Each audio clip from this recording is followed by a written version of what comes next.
Ton éducation est basée sur la notion du bien et du mal. Je te rassure, ça a été exactement pareil pour moi. C'est bien, Sylvain, tu as rangé ta chambre. C'est mal, Sylvain, tu t'es encore battu dans la cour. Mais est-ce que c'est vrai? Si ranger ma chambre crée de l'anxiété car je ne retrouve plus mes jouets, et que me battre sur la cour aide un de mes petits copains harcelés, qu'est-ce qui est bien et qu'est-ce qui est mal? Si tu nous écoutes jusqu'à la toute fin, tu comprendras comment mettre toute ton énergie vers cette vie riche, épanouie et pleine de sens. J'ai oublié. Aujourd'hui, c'est Luc qui m'accompagne dans cet épisode. Salut à toi, tu es sur Dépasse-toi et je suis Sylvain Viens.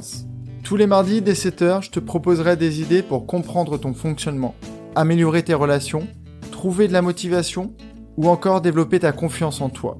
Et tout ça pour t'aider à créer une vie riche, épanouie et pleine de sens. Si tu ne veux rien louper et profiter de tout ce que j'ai à t'offrir, je t'invite à t'abonner à la newsletter sur mon site sylvainviens.com. Aujourd'hui, je tenais à remercier chaudement Sean Landa pour son commentaire 5 étoiles sur Apple. Il est intitulé « Sagesse, douceur et simplicité ». Ce sont les 3 mots qui me viennent tout de suite à l'esprit en pensant au podcast et aux newsletters de Sylvain. N'hésitez pas à l'écouter pour faire votre propre avis. Je vous le recommande. Alors aujourd'hui, on parle du bien et du mal. Imagine, c'est le milieu de la semaine, je reviens de l'école, je suis resté quelques minutes devant chez moi, refaire le monde avec mon voisin. Ma séance commence dans 2 minutes. Hop, je cours sur Skype pour indiquer à Luc que j'aurai 1 minute de retard.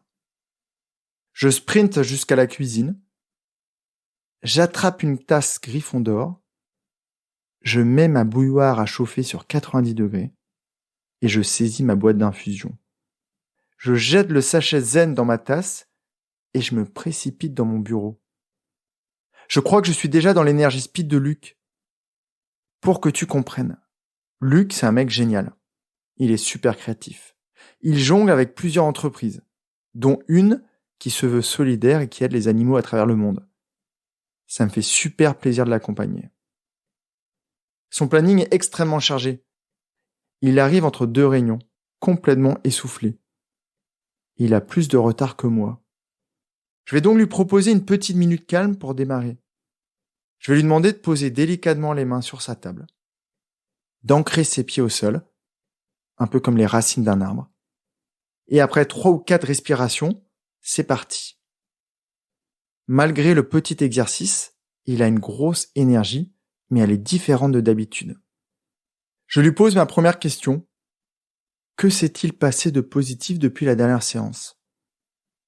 Mais je pense qu'il est passé à côté du terme positif. Il passe 1 minute à me parler de son dernier week-end chez ses beaux-parents. Il se focalise sur sa belle-mère, qui, comme à son habitude, n'a pas été agréable, ne lui accordant aucune attention. Aujourd'hui, il s'est fait une raison, mais il n'accepte toujours pas. Il me parle de sa journée professionnelle d'hier et de son collaborateur Romain qui ne lui a pas rendu le boulot qu'il attendait. Ça l'a mis dans une grosse colère, car c'était un sujet prioritaire à ses yeux. Il me parle aussi de sa femme, Géraldine, qui semble être absente en ce moment. Il se demande si elle n'a pas un homme dans sa vie, car il n'a même plus de câlin à la maison. Et ça dure comme ça. Je le regarde en hochant la tête, de plus en plus doucement pour qu'il se calme. Luc s'interrompt, il me regarde avec un grand sourire, et il me dit « Ah merde, je suis encore en train de me plaindre. » Je ne réponds pas. Je hausse les épaules. Il sait ce que ça veut dire. Je ne sais pas, tu en penses quoi, Luc? Et là, il me répond. Tu as raison, Sylvain. Je vois le verre à moitié vide depuis 1 semaine. Luc a passé sa semaine à se focaliser sur le mal. Je ne vais pas tout expliquer ce qu'on s'est dit. Je lui ai fait revivre toutes les situations. Il a remarqué que sa belle-mère avait apporté un plat très bon sur la table, qui lui était aussi destiné. Il s'est rappelé que son collaborateur Romain avait apporté des croissants la semaine d'avant, pour fêter les nuits très courtes qu'il allait avoir pendant au moins 3 mois. Et enfin, il a compris que sa conjointe était stressée à cause d'un projet en cours. Un projet qui lui tient vraiment à cœur. Elle l'aime toujours autant. Il est donc passé d'une énergie négative, de colère, d'amertume, de jalousie, à celle de la gratitude, de la compassion et de l'amour. Et là, on va vraiment pouvoir démarrer une vraie séance. Entre toi et moi, as-tu aussi cette problématique ? Repères-tu plus facilement le mal que le bien ? Sa belle-mère est-elle méchante ? Oui, si tu considères que ce sont les relations humaines qui priment. Non, elle devient gentille si pour toi, les cadeaux, les attentions culinaires sont preuve d'amour.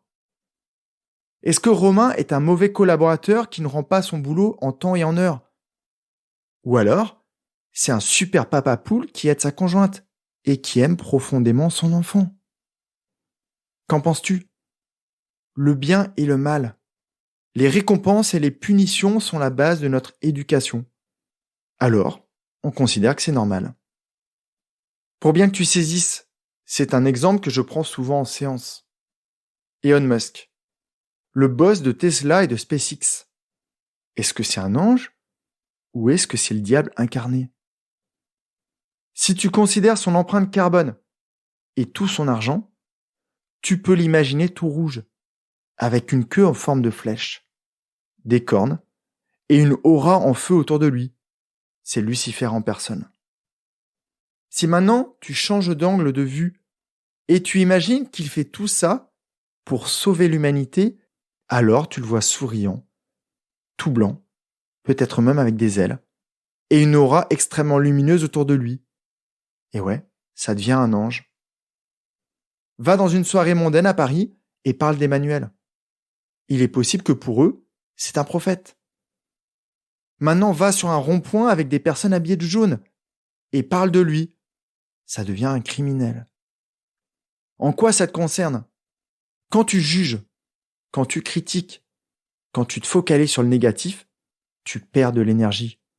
Tu te mets dans le burk. Regarde Luc, il a perdu une semaine en se focalisant sur des sujets qui ont pollué son esprit et qui lui ont bouffé son énergie. Alors toi, est-ce que tu as saisi tout ça ?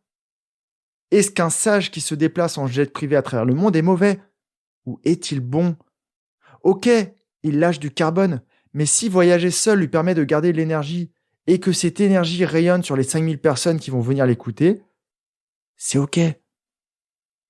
On n'est pas en philosophie, donc je vais parler de ta vie à toi. C'est ce qui est important, là, tout de suite. Dès aujourd'hui, fais cet exercice. Change d'angle de vue.